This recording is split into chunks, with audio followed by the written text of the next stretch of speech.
With that, let me call to order our February 23rd, 2023 SFO Airport Community Roundtable Legislative Subcommittee. We're meeting via Zoom, and joining us today are staff to the Roundtable: Kathleen Wentworth, Roundtable Coordinator; Angela Montez, Roundtable Administrative Secretary; Jean Randell, Aviation Technical Consultant; Lisa Elizorza. Lisa, did I do a halfway decent job on that? Elizorza, our county attorney. Linda Wolin from San Mateo County. And then we have a number of special guests with us today. Bert from SFO Airport, Emily Trentner from Executive Director of the Noise. I don't know if we have representatives from Congressman Mullen's office or Congresswoman Eshu's office. They've been invited. I'm not sure they're with us today, nor do I think we have a representative from FAA, although they've been invited as well. And if they are here, if they could identify themselves, that would be great. Okay. Mr. Chair. Yes. Mr. Chair, in addition, we have one of the members of the public is Ms. Lydia Coos from the City Council, who's a City Council member in Palo Alto. I just wanted to acknowledge her presence. Well, great. I appreciate you being here with us. Thank you. With that, Kathleen, why don't we have a roll call, please? Roll call. Chair Royce. Present. Member Pam Giovanni. What? Present. Sorry, Pam. That's okay. Thank you. Member Lopez. Mr. Lopez. Mr. Newsom. Ms. Robin Pang Manganares. Maganaris, present. Maganaris, thank you. Ms. Snyder. Okay, so we have Mr. Royce, Ms. Maganaris. It looks like we have three. We're missing one for a quorum. I believe Anna is scheduled to join us, so why don't we proceed, and when she joins us, we'll acknowledge it at that time. We'll keep an eye on that. Thank you. And I understand we have two new, first of all, I do want to welcome our new members. Robin, thank you so much for joining this committee. Appreciate you being with us. I know Mr. Newsom and Mr. Lopez also have joined the meeting. They're not with us today. I hope they're not in a lack of power, which is pretty common today. In fact, I'm actually doing this call from town hall because I've had no power since Tuesday. But at any rate, hopefully they'll be able to join us. And also want to welcome back Pamela and Ann when she joins us as well. Appreciate you all being with us today. First item on the agenda is public comment on items not on the agenda. Before we do that, I'm sorry, Angela, would you please want to go over the procedure for Zoom? Yes, thank you, Chairman. For those attending the meeting on the Zoom video conference, we will use the raise hand feature in order to organize any public comments. During the general public comment periods, I will ask those members of the public who wish to comment to click the raise hand feature to speak on that item. For those joining by phone, please press *9 to indicate your desire to speak. When you hear your name called, I will prompt you to unmute your microphone and inform you that you may begin speaking. You will have 2 minutes.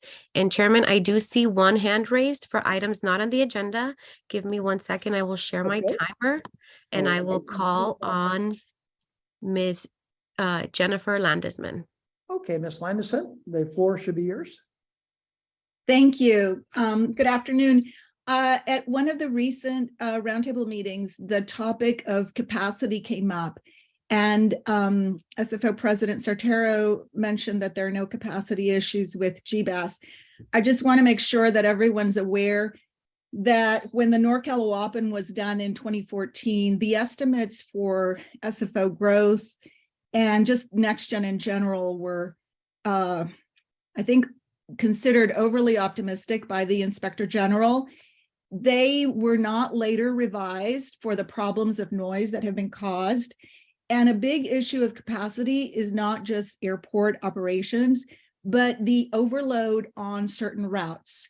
And this issue of when you build a highway, then more planes will go to it, and how the capacity of certain routes are managed. So I just wanted to point that out, and just in general to be very cautious about language, because people will refer to something thinking about one set of things, and the public has a very different idea of what all the various capacity issues are. And there's a need to also update a lot of the numbers. Thank you. Thank you, Ms. Linus. And by the way, I would note that from a general perspective, state law would prohibit the members of this committee from commenting on or responding to any public comments on items not on the agenda, unless we want clarification of what has been asked. So just as a general note, but we will note it and we'll follow up on it offline. Thank you. Are there other comments, Angela? Thank you, Chairman. We have no further hands raised for items not on the agenda. Okay, with that, we'll close the public comment for items not on the agenda and move into the basic agenda. Today, the basic agenda today is really three things we'll get to in a minute. Number one, we want to determine what the legislative platform should be for this calendar year, 2023. Secondly, we want to determine what the items are we ought to focus on in particular this year for 2023, the 3 or 4, I think. And number 4, we want to get some discussion around the substance of a letter to the FAA, assuming that's one of the items we want to focus on for this year. So those are the basic agenda items for today.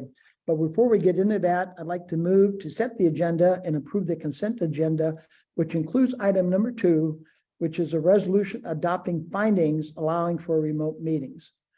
Staff will read any written comments and allow members of the public to speak. Ms. Montiz, do we have any public comments? We do not have any comments, Chairman, but I believe, well, actually, we should conduct a roll call vote, and then because we don't have quorum, Correct. the item will not pass. Yeah, pardon me. Well, does anyone know if anyone additional has showed up here yet, Angela? No, we only have 3 members at the time. Mr. Chair, could I suggest that we perhaps put the consent agenda on hold momentarily and continue with the other items until we have quorum and can come back to that? Yes, thank you, Kathleen. Has someone reached out to Rob to see if he's coming? I did send him an email with the link and asking him to join, but I do not have a direct line for him. Okay, I'll give him a text right now and see if he's coming. Thank you. That'd be nice. Yeah, I'm a little concerned. A couple of people may have power outage issues, as I did. I sat this morning at the parking lot at Starbucks doing a meeting. So, but if he may have forgotten about the meeting and not getting any texts, so appreciate it. With that, move on to the rest of the agenda until we get a quorum. The first item on the agenda is an update from our last meeting, and I wanted to list this just to give a summary, particularly for the new members, of what the last meeting discussion was. It was held on September 15th of 2022. As you know, we only meet regularly twice a year, unless we have the opportunity to have a special meeting and we have capacity to do so.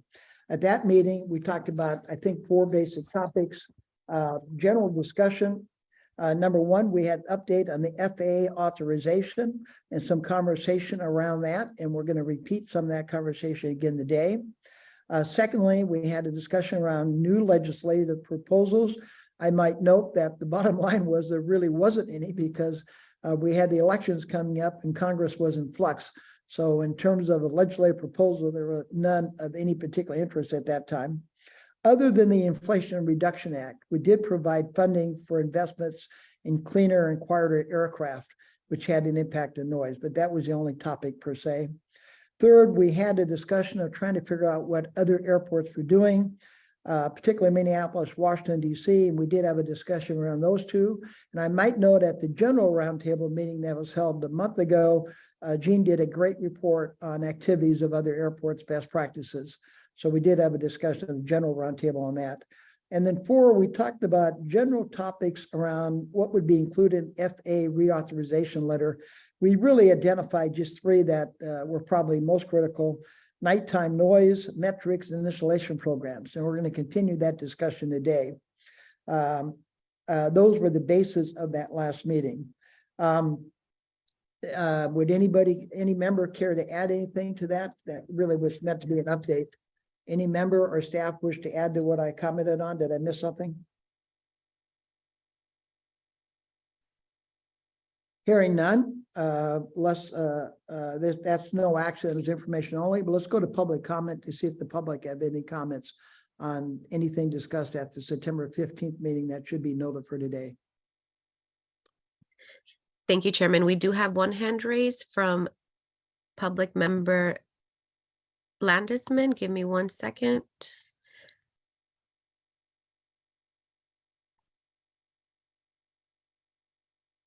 Ms. Landesman? Thank you, Chair, for allowing me to comment on this. I thought that the comment from outgoing staff office, Rep. Spears' office, Mr. Perkins, his comment at that last meeting was really interesting because his parting advice was to look to see at how Europe and other countries handle the problem of noise. And he also suggested trying to learn what NASA and other agencies are doing. I think it's a good idea to consider those two things. And the caveat that I brought up at that meeting was that there are some issues with NASA that they have an angle where they promote a lot of the new operations, airspace operations. So to be cautious about the kind of research that they do, because a lot of the research is in order to promote activity. So they will often use terms like silent or quiet for something that may not necessarily be the same concept for people on the ground. So, but I thought that Mr. Perkins' comments were really very good advice. Thank you. Thank you, Jennifer. I appreciate that. Thanks for raising that. We'll get into some of that, I think, maybe in our discussion today, but I appreciate you raising that. So with that, are there any other public comments? With that, Chairman, we have no further hands raised for this item. Thank you. Okay, we'll close public comment. Any comments to the members with respect to item number 3, which is an update from the last meeting? I don't see, Pam, did you have any comments on it? No, thank you. No, thank you. No, thank you, Chair. Sounds good. Okay, great. Thank you. I don't see Ann on yet, so that would be it. So with that, let's move on to item number 4, which is a key part of today's meeting. And that is a discussion over the legislative platform for this upcoming year. We've not had a legislative platform per se in prior years, at least not to my knowledge. And I thought it might be appropriate as we determine what we want to put in an FAA letter, as well as what we want to advocate for, that we sort of talk about what things that are important to us from the legislative perspective. We have 2 speakers beforehand, before we get into some examples of platform topics. First of all, Emily Tranter, Executive Director of Noise, is with us. I've asked Emily if she could do a brief update on the FAA process per se. And then Kathleen Wentworth will give a brief update on what's going on congressionally with some of the redistricting that's going on that I think you'll find pretty interesting as it affects us. So Emily, you want to give us a brief overview of the FAA, where it stands, what's going on, et cetera? Absolutely. Can you hear me? Yes, we can. Thank you. Wonderful. Okay. So, and just so everyone on the committee knows, Kathleen and Chair Rice we talk every month, and just really grateful for the time and also insights from your perspective, from the San Francisco Roundtable perspective, because that helps our organization kind of, put things into, this is what's happening on the West Coast and all of that. So really, really grateful for the partnership with you all. So as I'm sure you all have seen, the FAA reauthorization is moving full steam ahead. I put that in air quotes because it is due to be reauthorized September 30th of this year. So, in 6 months or 9 months or whatever it is, 8 months. But I don't think in my recent memory, the last 20 years, it has actually moved in that time frame. However, they will do all of the things to move it forward. So our organization, Noise, which your roundtable is a very, very integral and just very meaningful member of, again, is a partner of National League of Cities.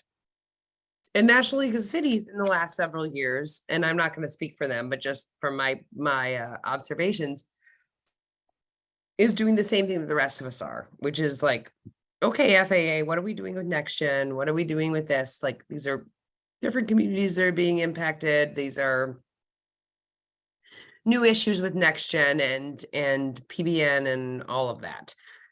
So we have sort of reset and been talking to National League of Cities for the last 2 years, and wanting to make sure that we're collaborating with them because they have a bigger footprint and all of that. And we remain committed to our airport adjacent communities and the different nuances of what they are impacted with.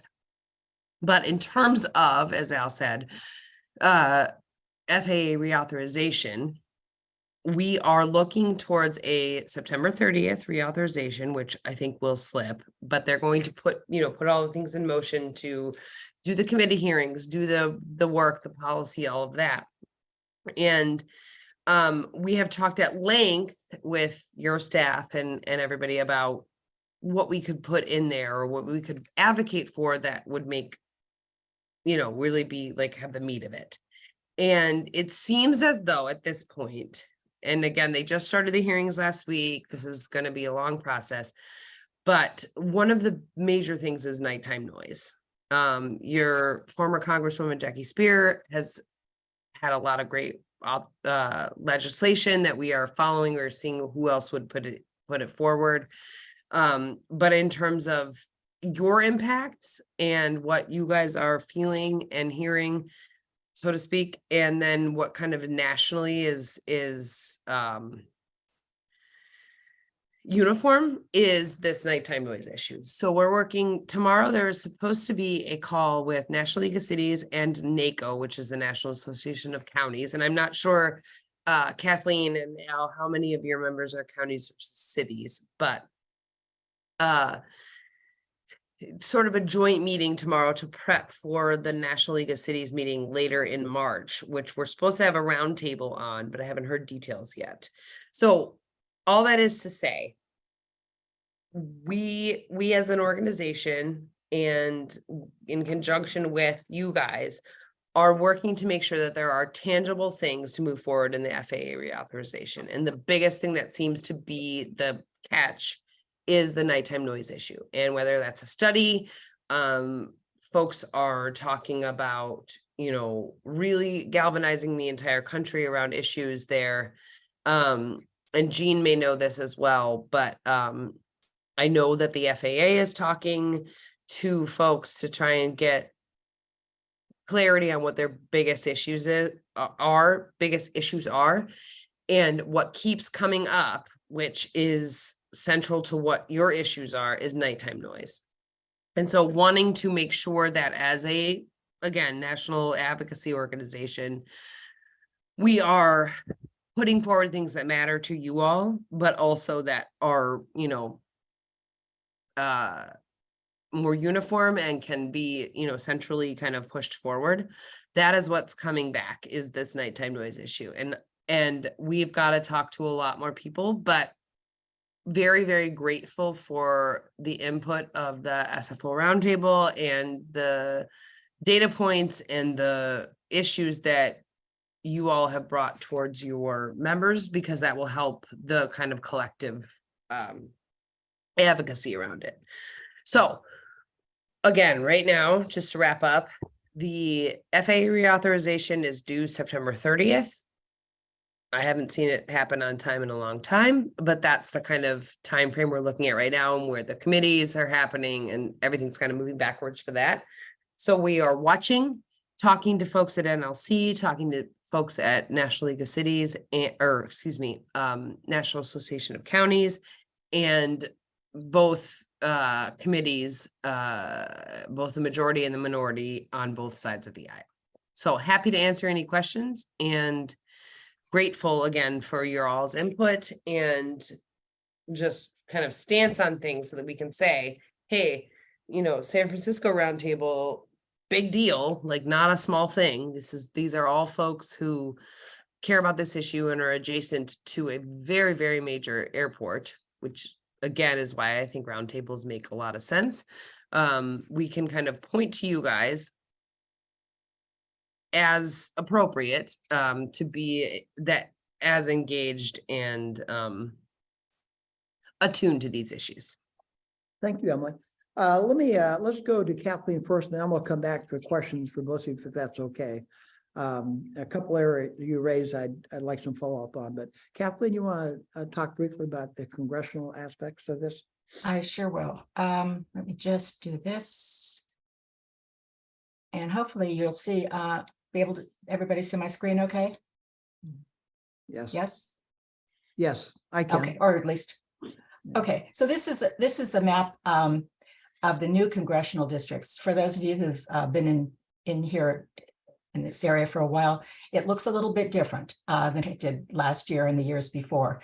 So that San Francisco remains somewhat similar as belonging to Representative Pelosi, which is that she has the majority of San Francisco with just a little carve out to keep the population below whatever the limit is set for. And that little chunk belongs to District 15, which is now Representative Kevin Mullen. And Representative Mullen has a good part of the bay side of San Mateo County, with Representative Eshoo picking up a great deal of the coast side and central part of San Mateo County. So this is quite a change from what's been before, where Representative Spear used to have basically a good chunk of the coast side as well. And I have reached out to Representative Mullen's office, and they're verified that they are a member of the Quiet Skies Caucus. And I note from Representative Eshoo's office that she also is a member of Quiet Skies Caucus. Mm-hmm. And I have not yet reached out to Representative Pelosi's office. I just got a good contact person today for that. So I just wanted to let you know that things are looking different. So you may have a different representative than you've had in the past, and well, you definitely will, or many of you will. And so it's a new change. And as you can see from this graphic, Representative Eshoo has listed her cities that she represents in San Mateo County, and I've got a list of Representative Mullen's cities in San Mateo County with the notation that he also has a little section of San Francisco. So I'll ask Angela to post this to the website for any of you who might be interested in getting your own copy from this. And that's all I can tell you. But if you're not sure, if you're close to the district line, there is down below, if you can see a website here.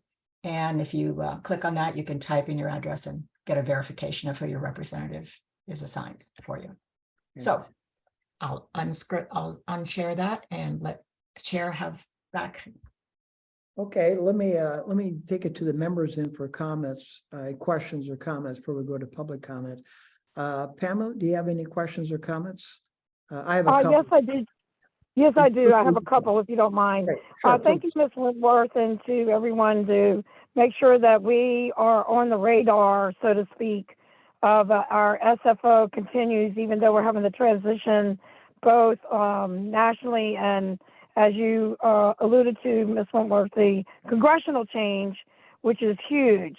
And we're lucky enough that all three of them that you spoke of, we have fabulous representation. But at the same time, how does this affect all the great work that a former Congresswoman, Jackie Spear, and everything that or is it too early to ask that question, when we were trying to formulate and put on the issues and work together, and she came up, and you as well, and Brian, of the bills that we were looking at to continue in Congress. How does that affect this? And when will we know? Will we be able to have a representative from Mullen, Eshoo, and Pelosi? Or how will this work, Ms. Wentworth? Do you know? And thank you, by the way, for all you do. Thanks. Mr. Chair, would you like me to? Please.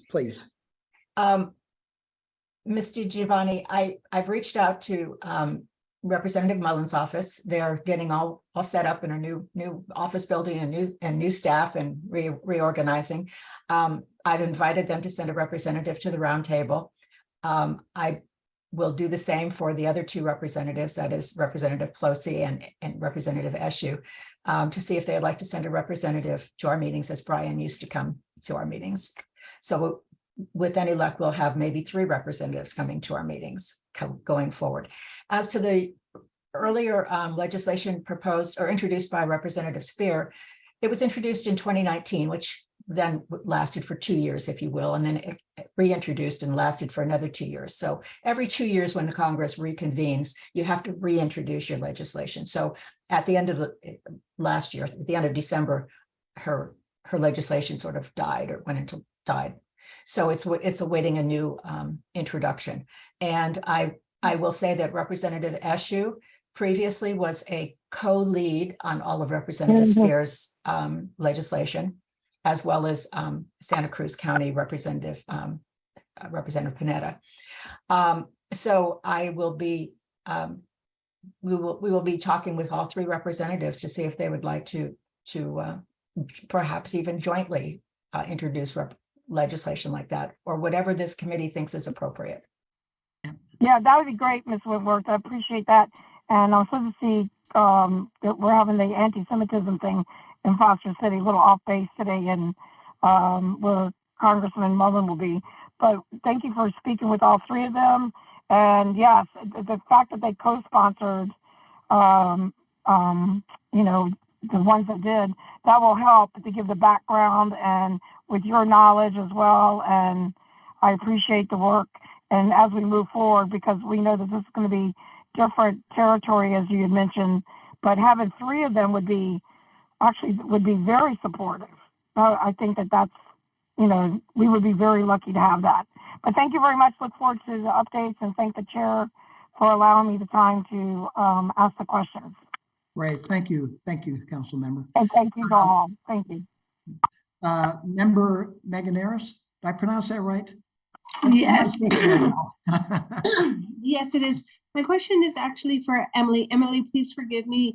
I'm new to this roundtable. I'm new to these issues. I currently reside in Belmont, and we have pretty limited, where I live, plane noise challenges. However, when I lived in Pacifica in the Lindemar Valley, then I did live for 5 years there and experienced quite a bit of air noise challenges that we were always fighting against. The question I have is that you say with this new focus on nighttime noise, what kind of parameters are you trying to advocate for?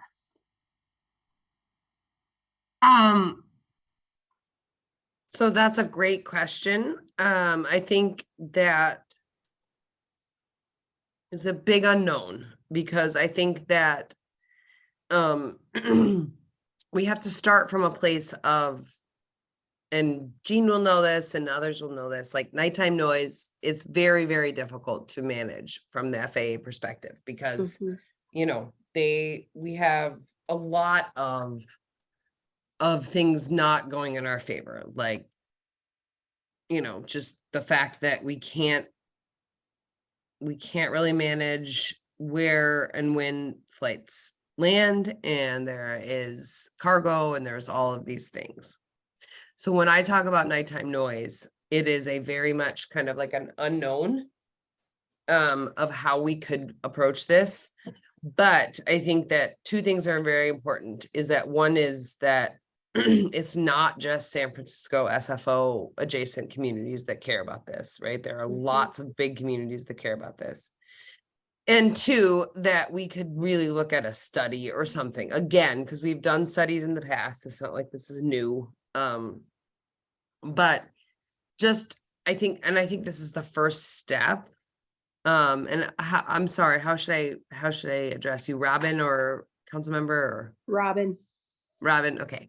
Robin, I think the biggest thing is that the collective we, right? The San Francisco adjacent communities, Minneapolis, Atlanta, all of the big communities, that is just what continues to rise to the top as an issue. And so I think this is a very, very preliminary kind of approach to saying, like, yeah, we've got lots of issues, obviously, like there's concentration of flights that is, there is, you know, DNL is bad, and not bad, but, you know, DNL is not up, sufficient metric. There's lots of things that are happening, but nighttime noise just continues to shine if you will, in terms of an issue that is not unique to you guys. So that's why we want to focus on that, to see if there's ways that we can poke holes at that. But in terms of like the parameters and like more specifics, Robin, it's so early, and this is a long journey, and I want to just be realistic about it. But again, turn it back on you guys as gratitude for you all being engaged, because that helps us set the stage. So are you thinking, I mean, I know you're saying this is a long time coming and everything is very brand new, but are you thinking of limitations in terms of hours and penalties imposed for carriers that break those hours? That's going to be tough. That's going to be really tough without years and years and years of study, because that right now planes can land anytime, anywhere they want. And so it's a long journey. But I think it's a balance between your airport and what they want to engage on and kind of talk about in terms of like what's helping their constituents. I think the FAA and national policy is going to be very tough to move on. But again, I think that enough sort of like community engagement on this will say, like, this isn't just a, one community problem. This is nationwide, and we have got to try to find solutions. And I'm not going to pretend that it's going to be, this Congress or quickly, but yeah, to your original question, yes. I mean, the idea would be that you would talk about, what the impacts are on health, on sleep, on all of those things, and how we could mitigate that, which would be hours and stuff like that. But that's a long game. Okay, thank you very much. Thank you. Thank you. I have a couple of questions. Number one, just a quick comment on the nighttime noise. Robin, we've had some success locally with respect to limiting the flights at night through the collaboration of the SFO airport, and I know Bert's on the call right today, and with the FAA and with our public and the comments they've made. So and through Jackie Spear, by the way, who sort of spearheaded this from a congressional perspective. So there has been some, in fact, I'd say a fairly significant reduction in nighttime flights between certain hours. Our original request was an expanded period of time from the 1 to 5, I think it was 11 to 7 originally, in which we put some sort of ban. But there still is the nighttime flights for a variety of reasons, and one of which is cargo that we still have to deal with. But there's been some efforts made, but I think this is more than a local issue, it's a national issue. So just to expand upon that. Secondly, though, my questions, Kathleen, first of all, just a quick comment. I appreciate the update on the congressional districts. Until you showed that to me last week, I was not cognizant of how much they had changed. But it does allow us to have 3 representatives, where before we had 1 per se in effect. And I do think we need to figure a way to leverage that. And again, their offices have been invited to these calls, and I'm sure will be invited to our roundtable general meetings. I know Congressman Mullen is in the process of getting organized. So he's not yet, I think, prepared to deal with issues around this as of today, but will be fairly soon. Congresswoman Eshoo and Pelosi obviously been in office quite a while, and I think they're ready to move forward on stuff. But the first item of business might be discussion with 1 or all 3 of them on sponsoring or co-sponsoring the reintroduction of the 8 bills that Congresswoman Spear had talked about. So that ought to be on our agenda. My question, though, deals with Emily with respect to the FAA. Just 2 questions.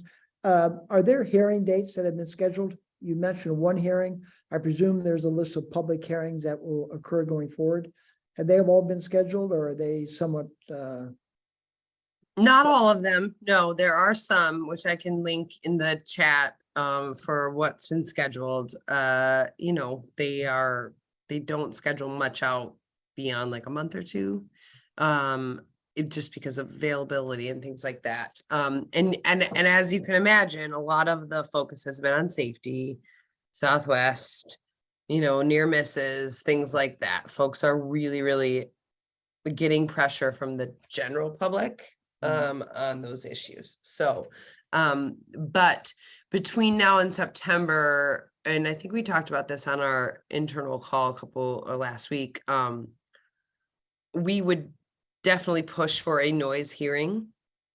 Okay. Which we are, kind of engaged in to try and like say, hey, we just did one last March, but let's kind of, as reauthorization pumps up or, gets more in the, as we're moving towards reauthorization, let's get this on the books again, because the last noise hearing during a reauthorization process was 2007, and then they've done 2 since. And so the last one was this year in 2022. But it would be nice for the majority of Congress, the Republicans are in the House, not Congress, but the House, to hold one as they are building up to a reauthorization. So I'm sorry, the last noise hearing was 2007. Is that what you said? Nope, last one was 2007, then they did one last year. Yep, Last year. which I testified at. And I think we talked about Kathleen, or maybe it was Michelle, but we definitely kind of coordinated on, it was last March. March, okay. Yeah, but I can send you that testimony. It was basically like, we got to have more engagement. Okay, thank you.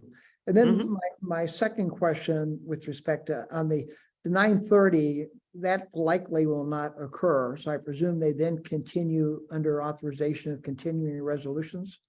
So based Exactly. on all that, when do you think we should, if we're going to write a letter of comment on the FAA reauthorization, in particular focus on policies or action items, when should that be submitted? Is there a recommended date on that in your opinion? Yeah, I mean, I would just say the sooner the better.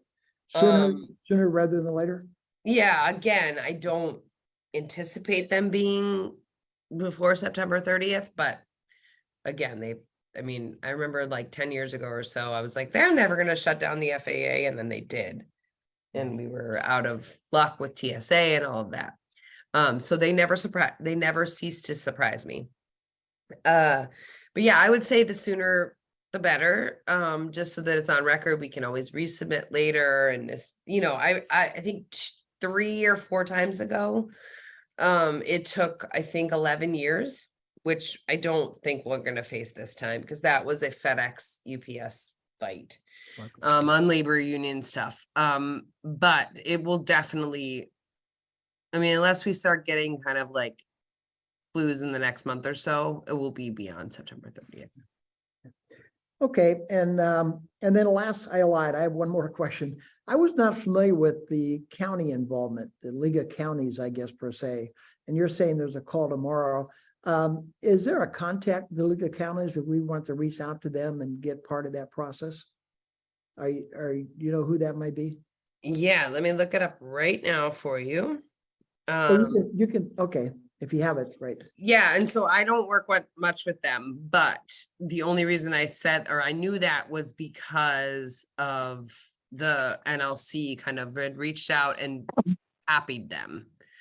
So Al, I can send this to you. Could you? That'd be great. Yep, Okay, I will do that, and I'll send it to you as well, Kathleen. Okay, we'll circulate then. Okay. Yep. Okay, are there any questions from the members? Yes, through the chair, yes. please. Yes. I just have yeah, thank you very much. So first of all, thank you, Chair, for alluding that there has been some changes thanks to Congressman Sear and Bart and everyone work, because that in itself is significant. Second of all, I'm just really curious that I know in Orange County for the longest time, the John Wayne Airport had they always were able to, I believe they end at 11, I'm not sure. Yeah. I would like to know the history of how that happened, when it happened. I know it's been for numerous years, and even though the political landscape is certainly different, and you would think be more resistance, how were they able to get it done? And are there any other airports that we can use as leverage that have the same long history as, I believe it's still like that, isn't it? The John Wayne Airport? Yeah, no, you're absolutely right. And to my knowledge, and is John Wayne got a Part 161, which has been the model for everyone for the last 20 years to be like, see, they did it. Part 161 basically allows for an override and the airport to kind of say, you know, we've got these restrictions on night times. But my understanding, and again, you are the first person in a long time that has brought up John Wayne as an actual place. Most people are like, we heard one time there was a 161. So I want to make sure that I'm being factual here. But my understanding is that John Wayne got that designation, and it was like very, very hard to replicate. And essentially no one has been able to do it since. And so that is because correct. They've been able to, they really moved the bar on the Orange County. And Yeah. I was surprised because of the political landscape, but then again, not surprised because, you know, not saying that it's self-serving for living in that area for them, but at the same time, I was just curious what the background was, and if we could even have any of that for leverage for moving forward in the political landscape, which is quite challenging currently. And I think it was a lawsuit. I think that it was legal. And I don't think anyone's been able to replicate since. However, your point to the political landscape and all of that is very interesting. But yeah, it's the 161. It's a very, very, very rare kind of, not loophole, but just way that they approached it, that they were able to get that. But I have not seen it replicated since then. I think it was like 1999. Yeah, and if the chair, if he would like to also be interested, or anyone else, I would be curious. And then maybe, if there's anything, Ms. Wentworth, or anyone we can move with our legislative, with our congressman, or anything we can do to try to move it in that direction. I'm not sure exactly, where we're going with it. I would be, because we already have a precedent, right? Yes. As a precedent. So, but thank you. And then whatever the chair believes in that manner. And thank you for that. Yes. Long time people haven't brought that up, and I think that we'll see, right? You can look into that if you don't mind. Thank you. We'll make a note of that. I do know last time when we got the 1 to 5, there are a lot of discussions, and Congressman Spear was actively involved, as was Chairman Hindi, and I was on a couple calls with the FAA as well. We have 3 comments from our staff, and I'd like to get to them. So we'll do Bert first, Jean second, and Kathleen third. So Bert, the floor is yours. And pardon me, through the chair, I would just like for the record to note that member Ann Schneider has joined us. Oh, great. Welcome, man. Appreciate you being with us. Okay, Mr. Bert? Chair, Gene Rindell actually had his hand up first, so Oh, I'm sorry. concede the floor. Okay, Gene, the floor has been yielded to you, sir. So it's All right, all thanks. yours. Thanks, Bert. Thank you, Chair. John Wayne Airport comes up a lot.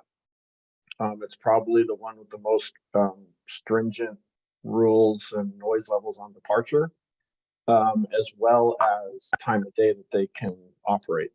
And they're not the only ones with curfew. San Diego has one, Long Beach has one. There's probably a half dozen or so airports around the country that have curfews, which are limit times a day that the aircraft can operate. However, back in 1990, Congress passed the Airport Noise and Capacity Act, known as ANCA, in which those sorts of restrictions are now moot, meaning you cannot restrict when aircraft operate at an airport.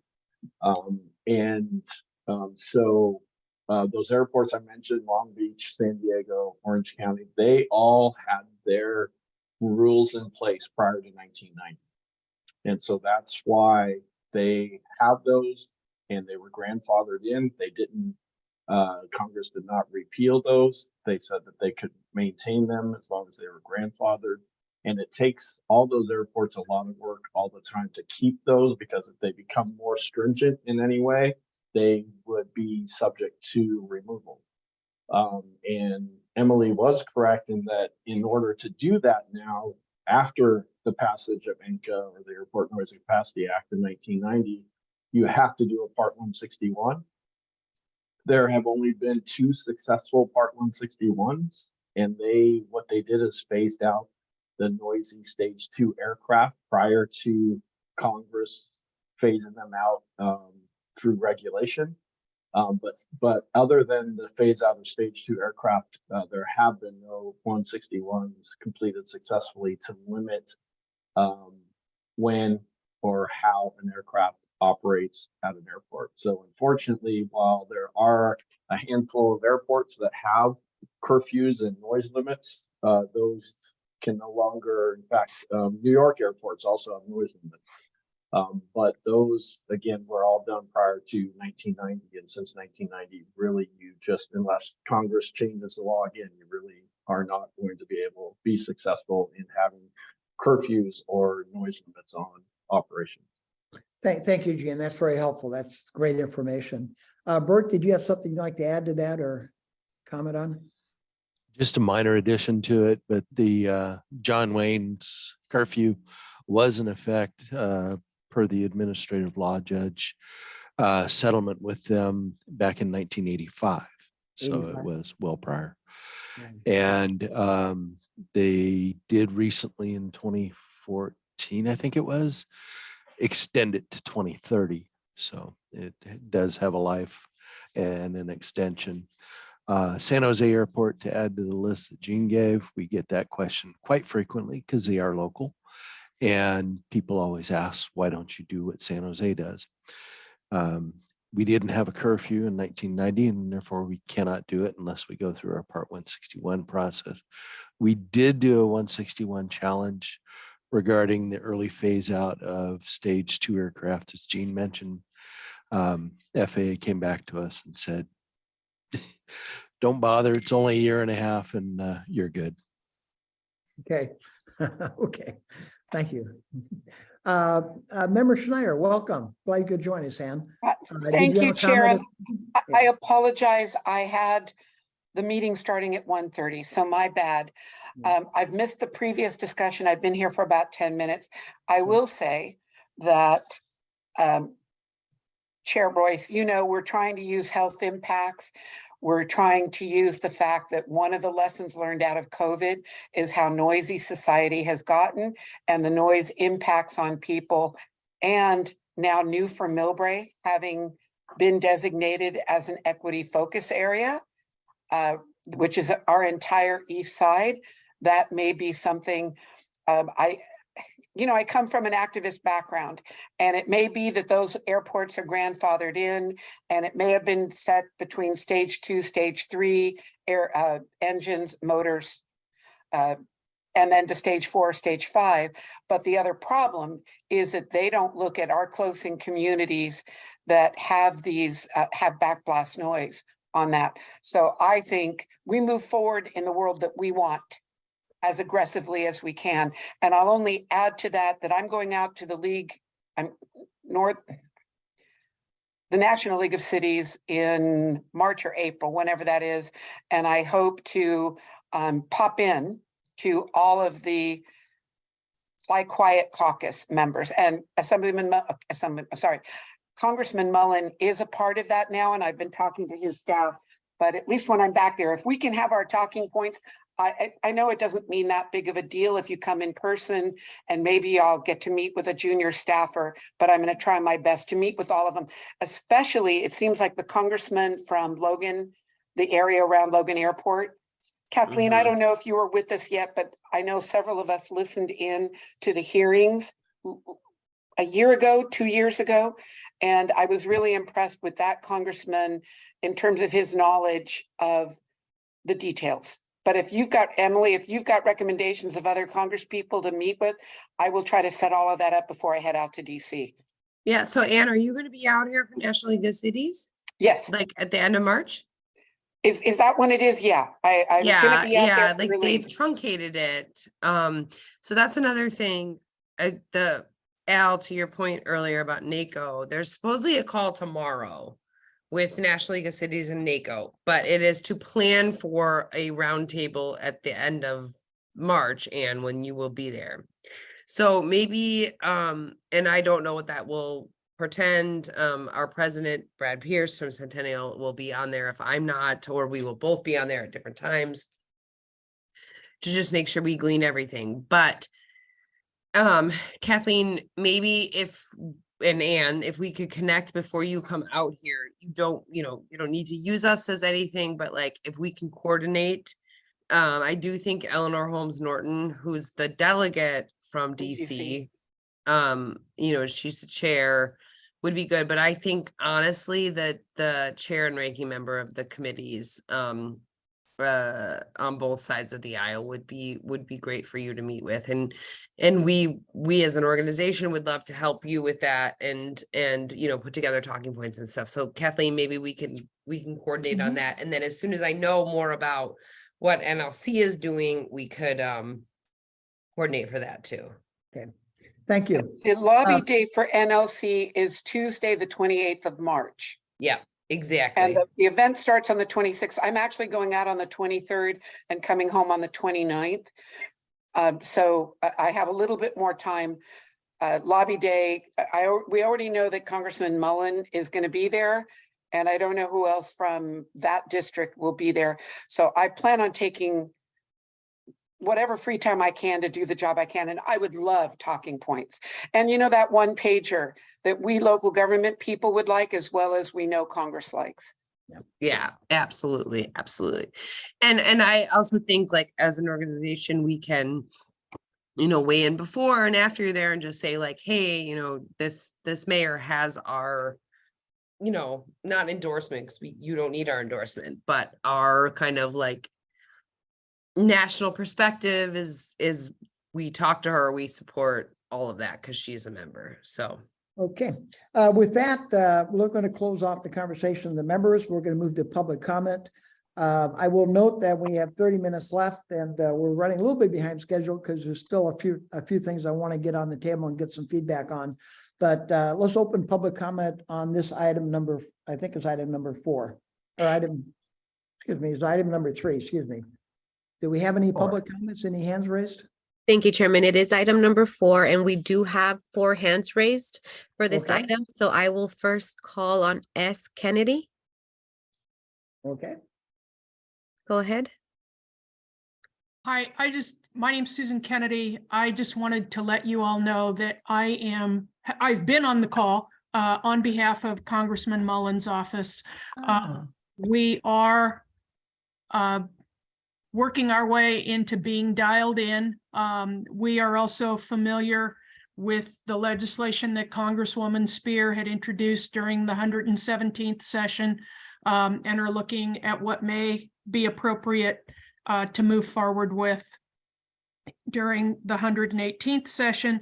But we do have 2 staff members at the district level that worked in the Congresswoman's office, as well as a few in the Capitol office, and then several of Mr. Mullen's assembly staff members have moved over into his congressional office also, but just wanted to make you aware that he does have somebody on this call today. Ms. Kennedy, thank you very much for that. I appreciate it very much. I apologize for not noting you earlier and introducing you, but I appreciate you being here. And we do want to follow up with Congressman Mullen. We're cognizant of the fact that when you're a new congressman, you get a million things going on. So we want to get on the radar screen, but we want to do it in order. But we really appreciate you being here. Thank you. You're very welcome. Thank you. Thank you, Ms. Kennedy. Chairman, I still have 3 hands raised. I will call on Darlene Yapley, followed by Lydia Koo. Okay, Darlene, the floor is yours. Thank you. Nighttime noise is an important topic here, given the previous bill by Jackie Spear on policy, and as Chair Royce mentioned on procedures. The Part 161 gotcha of why usually you cannot do a curfew is because it prevents interstate commerce. So I think one smart thinking we need to look at is a lot of the nighttime noise into SFO is from Los Angeles. So the question is that interstate commerce? If it is not, maybe that is an angle at the nighttime noise policy loophole opening, whatever you want to call it. So I would like to advocate with this national thinking that we get some smart experts to look at the policy and see, instead of solving world peace of all nighttime curfews, look at, there might be different layers that can be addressed that can actually provide some mitigation and still either address policy or change policy. Thank you. Great, thank you. That's a great point. We will follow up on that. Angela, do we have other hands? Thank you, Ms. Yapley. Yes, I will now call on Lydia Koo, followed by Rob Holbrook. Okay. Ms. Koo? Thank you, Ms. Montes, and thank you, Chair Royce. I'm from the city of Palo Alto, Lydia Koo, and I wanted to ask if you would be willing to share the League of Counties information, as well as I'd like to also find out more about noise at the NLC, because I'll be attending as well. And hopefully you would allow me to join the group as we go lobbying together. As you know, Palo Alto does receive SFO noise, as well as a lot of the emission impacts. So I hope that we can join efforts together. Thank you. Thank you, Ms. Koo. We're not officially having a representation at the League of Cities conference, meaning that there's not an official representative of SFO, so we don't have a group per se. But Member Schneider is going to be there, and so I would ask that maybe the two of you could connect and coordinate efforts if that's appropriate. But we will send you what information we have on the dates of it. And the League of County information is new to me, so we're going to find that out too, and we'll send you the information. If you could send Kathleen your email address, we'll make sure you get that. Sure. Thank you so much. Do we have another? I think we have one more hand raised, right? Thank you, Ms. Koo. Yes, Chairman, this is our last virtual hand for item number 4. Mr. Holbrook. Thank you. Welcome. Thank you. I have 2 comments. The first pertains to nighttime noise, ANCA, in part 161. I might be mistaken on this, but I believe that ANCA did not eliminate the ability for airports to create curfews. It created a process by which the FAA would adjudicate decisions and proposals to do that. And the FAA has chosen to exercise its power in a way that it has prohibited any curfew from being established. A different set of decision criteria from the FAA could, under ANCA, perhaps allow curfews under certain limited circumstances to be applied. And it's possible, though perhaps unlikely, that congressional pressure might persuade them to do that. My second comment has to do with the comments from Ms. Tranter. Having been through the FAA reauthorization process back in 2018, I know that the major contribution that noise was after was to get dates on all the proposals that were to be included in the 2018 Reauthorization Act, recognizing that the FAA may not act unless a date is attached to an item. The biggest event in the last 5 years, from my standpoint, was the Neighborhood Environmental Survey. And as I think we all know, the FAA has teed up a long work program of investigating, studying, and coming up with recommendations to address the huge disconnect between the historical perception of noise and the noise that was reported by the survey. I would like to see noise take a priority in attaching dates to those items, so that that agenda doesn't get kicked off to a long time into the future, and so that we can expect something to come out of the 2018 or the 2023 reauthorization bill that would address those issues. Thank you. Thank you, Mr. Holbrook. Appreciate your comments. Are there any other public comments? Yes, Chairman, we've got one last hand up, and that is from phone caller ending in 342. Okay, if you could please identify yourself, and we'll turn the floor over to you, ma'am.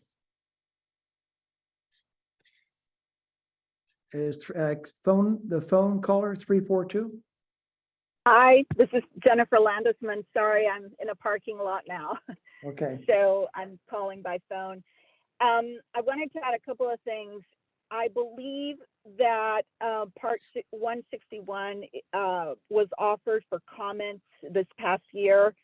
I may have even commented myself, but I would definitely look into the various documents that the FAA has been looking to update. I sent an email regarding the General Accountability Office's update, and they mentioned that the FAA is changing a lot of internal guidance. Part 161 is I think East Hampton Airport is a good model to look at as to how hard it is to do 161. But it's definitely an area to work on, but it has to be attached to the work that the FAA may already have been contemplating. Maybe they're going to try to make it harder to change, but it's an area which really needs attention, and I would recommend looking at all the activity that has happened with that particular document, including looking at a federal register. The other item is studies. Very disappointed to hear from Emily that you're actually proposing sleep studies without mentioning that the FAA has already engaged into a sleep study. And the FAA, should not be making health policy and looking at studies after studies to prove, causation or any of that. So I would take the issue of, for example, risk management. That's how Europe looks at noise. That's how it looks at guidance for nighttime noise. It doesn't mean that, people are going to be prohibited from flying, but you can encourage and create incentives to reduce noise considering the already available data. So anyway, I may have other notes, but I would definitely encourage also looking at the GAO report, because I think, I don't know where all these ideas are coming that we were just going to try to reinvent something on sleep when there's been so much work on that done already. Thank you, Ms. Lunsberg. Your time is up. I appreciate your comments. Thank you. Thank you. Okay, I think no more hands raised. That is correct, Chairman. We'll No close more. public comment, take it back to members. I would suggest to the members, we're going to get to the next categories on platform topics, which might include what you want to talk about. So, Ann, did you have a comment?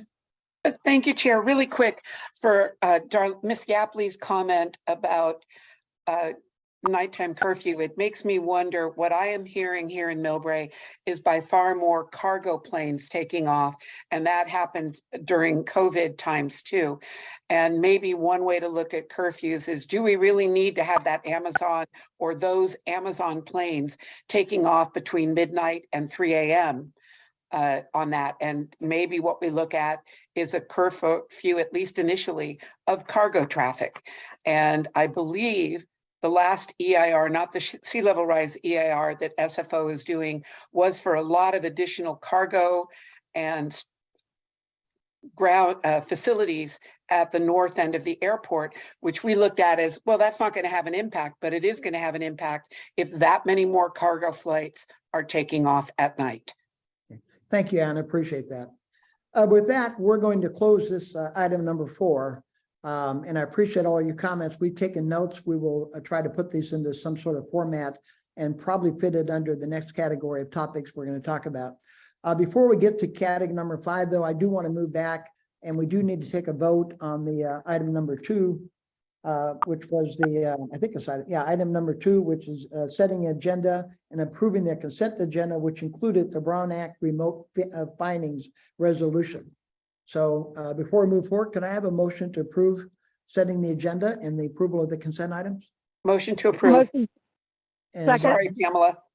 Okay, we have a motion by Member Schneider and a second by Member Giovanni. Angela, can I have a roll call vote on that, please? Okay, on the vote on item 1 and 2 on the consent agenda, Al Royce. Aye. Pam D. Giovanni. Aye. Antonio Lopez. Rob Newsom. Robin Pang Manganeris. Aye. Ann Schneider. Aye. Motion carries. Okay, let the record show it's carried. Also let the record show that we do have a quorum starting as of, we'll have to go back and look at the time, but appreciate About 12:55. Okay, great. Okay, we have we only have 20 minutes left, and I'm afraid we have some major topics there. The next topic we have 3 basic items that I want to walk through. Number 1, I want to sort of establish a platform that we can use for advocacy and for lobbying, and stuff that we can share with our Congress members and with members of the public is exactly what we think are important for us to lobby for or to advocate for going forward. From that, I'd like to identify a limited number of items that we want to focus on for this year, FY23. And from that platform as well, we'll then identify topics that will go into the FAA letter, which I'll talk about the process in a minute. But first of all, I want to talk about topics for our advocacy. I've listed, I think, 8 of them there. Don't need to revisit the 8, but if there are things that you think should be deleted or things added to it, that's what I'm most interested in, or any of those that you have a problem with. Otherwise, I'll assume they will be accepted for us to move forward with without objection. The 8 are readable, but one is nighttime noise. Secondly is noise measurements. Third are increased access to installation programs and noise mitigation. Fourth is recognition of ground-based noise and mitigation of ground-based noise. 5 is giving Air Force more flexibility to implement noise abatement procedures. 6 is to deal with the evolving technology, particularly around drones and supersonics and unmanned aircraft. 7 is to the 8 items that were previously introduced by Congresswoman Spear. I'll just include them in total because I think each of the 8 are pretty critical. And then number 8, I guess, is advocating for social justice in the establishment and implementation of aviation programs. Those are the 8 items that we sort of thought would be ones that we'd want to highlight. Are there other items that we want to add to our advocacy program? And I will represent Council Member Pang, or excuse me, Manganeris. Oh, you're off. Can you unmute yourself? I think that these are fine topics. The one thing that I would do is have a language change. Instead of advocate for social justice, have it be advocate for diversity, inclusion, and equity and inclusion in the establishment and implementation of aviation programs. It just makes it a little clearer. Okay, great point. We'll note that there. Thank you. Are there other additions or deletions to advocacy? By the way, there are some specifics that have been mentioned earlier. I would assume those would be subpoints of a couple of these. For example, Ann, your comments on cargo noise at night. I think that'd be a subcategory under category A, which is nighttime noise. That could fit in there. But are there other comments on platform topics? Or do you think we got them? Sounds good to me, Chair. Okay. Okay, if there's no other comments by the members or staff, let's go to public comment and see what they think about platform items. Again, if you could raise your hand, Angela will then recognize you and call on you.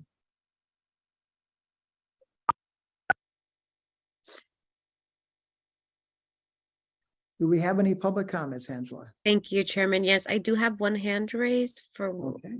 let me share my screen and I will call on Madi Ashkatarab. Okay. Hi, my name is Madi. Can you hear me?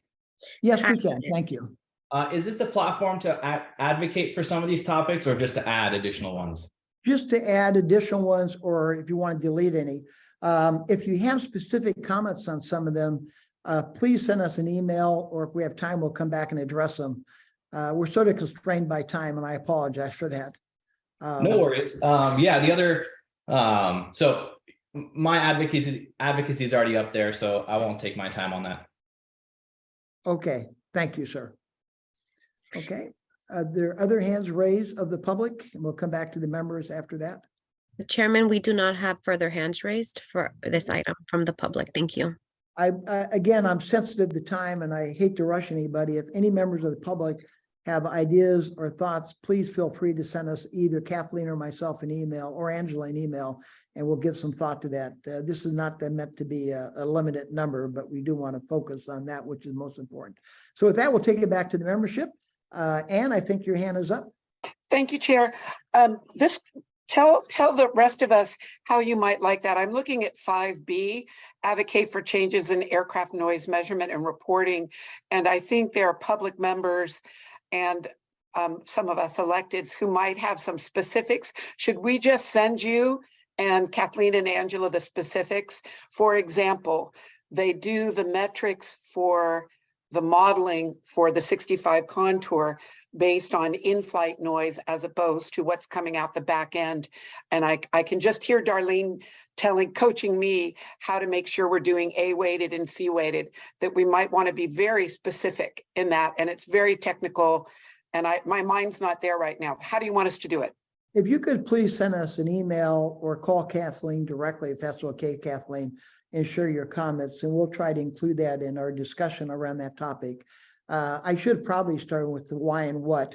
And the why we're doing this is we wanted sort of a list of things when we talk to our new Congress members or our existing Congress members that now represent our districts, or we talk to the public, or we talk before any kind of federal or state body. They have a list of things that we think are important. And then under these broad categories, we'd want to get some specifics so we can address them with more knowledge than what the topic might allude to. So any thoughts you have around how to flesh this out, ideas around it, let Kathleen know, either email or orally, and we'll incorporate that in our discussion format of it. Excellent. Does that make sense to everybody? We don't have the thumbs up anymore. Okay. We're not going to ask for an action item. This was more information, but wanted to get your input on it. I don't think we need a vote per se, because I don't want to limit it to these 8 items in case other ones come up. But we sort of want to have some of a speaking platform, I guess, more than anything. Other discussions from the other members? Any discussions from staff? Jean or Bert or Linda? Lisa, anybody? No, I think what we talked about before is all captured there. So thanks. Okay, great. Thank you. None for me, sir. Okay, thanks, Bert. Thanks, Gene. Okay, with that, we'll close item number 5. We've taken public comment on it, so we'll close item number 5 and we'll move to number 6. Number 6 is different than number 5 because we're limited in resources, limited in time. So wanted to figure out for this calendar year, what specifically do we want to focus on? And we listed 4 things, and I want to get the committee's feedback on that. The focus for this year, number 1 is developing and refining a legislative platform. That's pretty much what we just talked about to some extent. Item number 2 is drafting a letter to the FAA from the roundtable. Item number 3 is being able to communicate to our legislators our legislative platform and to others. So we'll have some actions around how we do that. And number 4, to expand our roundtable advocacy to potential community partners. And by community partners, we're talking about a further collaboration with the League of Cities, the League of Counties now, with noise and with others. We want to make sure that we're being inclusive and we're taking advantage of a collective body versus just us by ourselves. So that would be a focus for us, is figuring out who they are and how we do it. Any thoughts or comments around our legislative focus that's being proposed? And again, I'll open up to the members first. Ann, your hand is raised. Thank you, Chair. I think the areas are great. I'm going to throw this out there. I think what I have discovered in my 8 years, going into 8 years now on council, is how different transportation agencies stand by themselves. And we, the local cities, sometimes are bearing the cumulative effect of multiples. But each time Caltran does something, or Caltrain or BART or SFO does something, they look at their impact individually and not cumulatively. And now I am using the framework that Millbrae is incredibly noise impacted from multiple sources. So as we develop this, airports don't stand by themselves.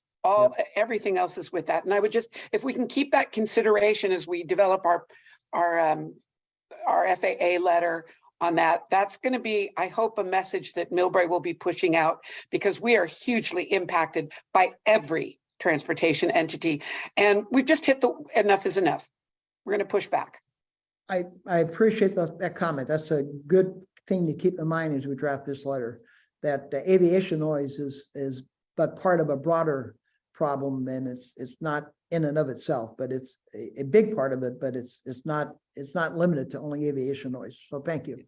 Thank you. Are there other comments by the members? Yes, member Di Giovanni has her hand raised.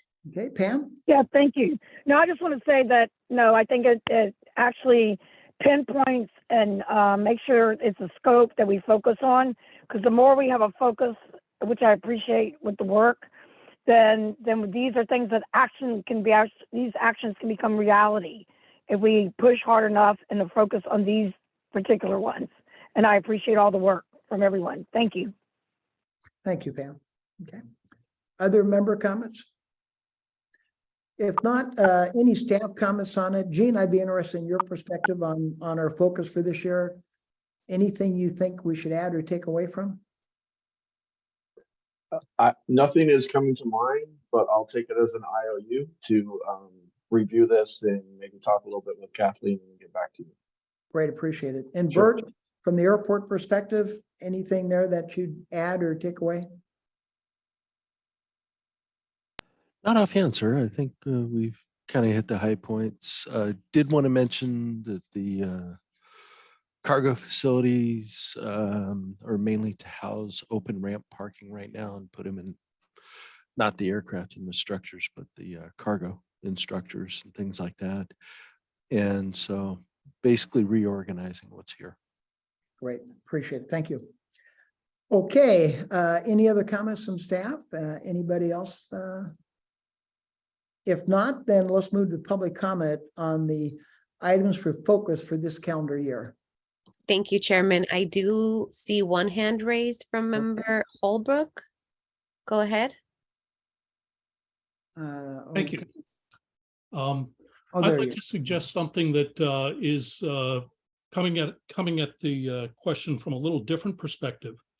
We saw in our discussion of nighttime noise that certain airports have an advantage because they had the foresight to implement curfews before the FAA got around to it. And that was grandfathered in.